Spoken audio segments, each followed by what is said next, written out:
महादेवाला जे अर्पण करतात त्याचं फळ महादेव नक्की देतील.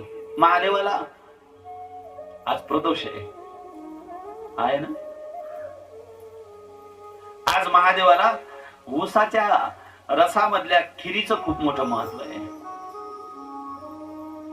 तांदूळ टाकून, पूर्ण खंडित तांदूळ नाही, अखंड तांदूळ ऊसाच्या रसामध्ये अशी खीर बनावी.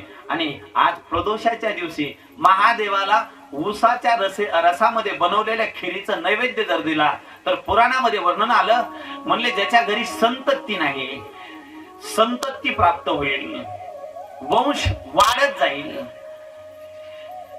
ज्याच्या घरामध्ये शांती नाही त्याला शांती. म्हणून